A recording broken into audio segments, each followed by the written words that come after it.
coffee, but we are officially live. Here we are. How are we out of coffee? Well, we have. Well, you said there's one more cup for you.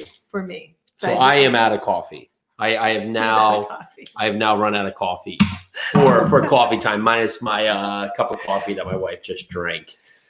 No, there was no coffee in there. I tried to drink it, but nothing came out. I would have had more coffee in there. That comes with the show today because this is second cup of coffee, and we are talking about, of course, coffee and grit. Today we are talking about grit. Grit. How grit needs to be a staple yes. in our lives. And when someone says we have no coffee, the word grit comes up because you find a way to make it through. I almost drank the grit that was in Jason's cup. So what does grit mean to you? It means the bottom of the cup, all that grittiness that's there. No. So grit means that power that you have to like power through something when you're, especially like, I mean, the closest thing I can think of is like, oh geez, well, I can say childbirth, but all the mamas out there know what I'm talking about. Just that final push, that's grit. But like when you're working out, when you are like, for instance, running and you're thinking to yourself, okay, I want to do 5 miles. I'm on mile 4. I could just run home, or, home is right there. I could just not do the full 5 miles. It takes grit to push through that naysayer that's in your head. And if you want more grit, take a look at our number down there. Text us at 908-224-6876 to talk more about grit with us. Well, tell us what that word means to you. I would think the opposite side of grit is always assuming that you won't do it unless it's easy.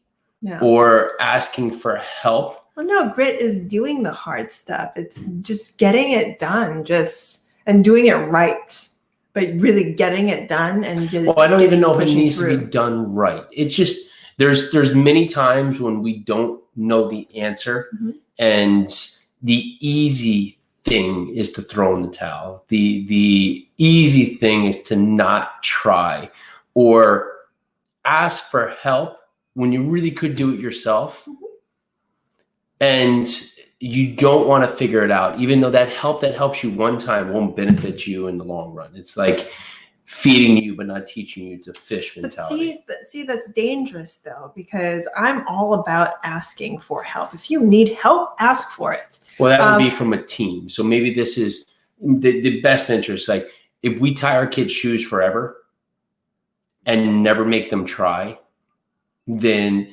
that would let them off the hook from just getting to that next level, right? Where the grit that they have to come upon is that they get they can't do it. They figure it out. We'll show them they still can't do it. But ultimately, if every time we run over to help them, we're not setting them up for the future when there's not that hand there to pull them along. No, I get what you're saying, but it's a dangerous thing to tell our folks out there not to ask for help if you need it. What I'm saying is that grit is, like I just said, it's that underlying thing that helps push you through things, helps push you into the next step, helps push you, gives you the power to take that next step and keep on going. So would it be the fine line between knowing when to power through and knowing when to use the right help? Yeah. Could that be?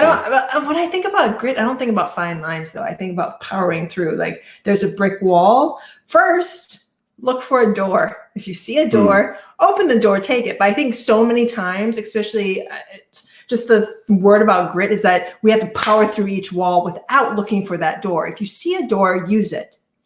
But if there's no door and there's a brick wall in front of you, use that grit, use that power that you have to power through and push through that door.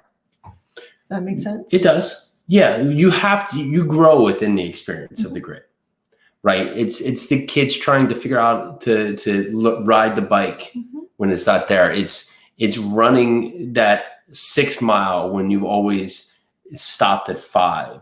It's powering through a difficult conversation that needs to be had instead of fighting back the talk and feeling angry or neglected because you didn't. It's standing up to someone who's not treating someone else fairly, with fairness or kindly. It's pushing yourself because you want to see how far you can go.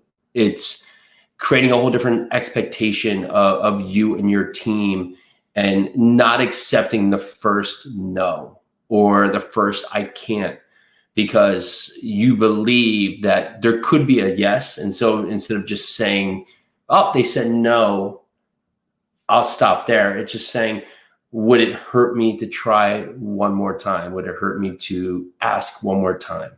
Or another time and another time until you get that yes. Well, the asking for help can be on that. Just because you ask for help doesn't mean you're going to be helped. Yeah, there's that. And so pushing yourself outside your boundaries, it's like if every time you had this box and you said, well, this is where I always live and I never want to go outside of here, well, then you'll never grow. Mm-hmm. It's the difference between a tree that throughout its entire life, it's surrounded by other trees. It's just completely imperfect environment. It's sheltered. It's on this point, but it withers and ages compared to a tree that every day someone came by and shook, that grows with firm roots because it's been tested constantly and constantly and constantly. That's a good thought process with the tree. I was just thinking that I'm trying to get retribution here because I keep ripping your plants out that I think are weeds. So I'm trying to get retribution back because. And this is me asking for help because I told him not to do that. Well, it looked not like something that existed prior. So. Okay. Since Jason brought it up, it's an impatient. It grows on the ground. It has pink flowers. This is impatient and does not grow on the ground and did not see the pink flowers until I ripped it out and saw the pink flowers and knew that this was going to be. But I could have not told you, but I did, which I always do. Every time I am impatient and rip out a plant that I thought did not belong. Yes. And we've had a couple of those conversations. Not the funniest thing. Not because I'm trying to upset my wife, because I generally never upset her, minus the destruction of her garden by accident. However, it is in trying to do the right thing. I'm seeing you outside inside. You're like, I don't know what I'm gonna pull it off. Well, that's it. If it's there's either all or none. And in this place, potentially partly all. But grit.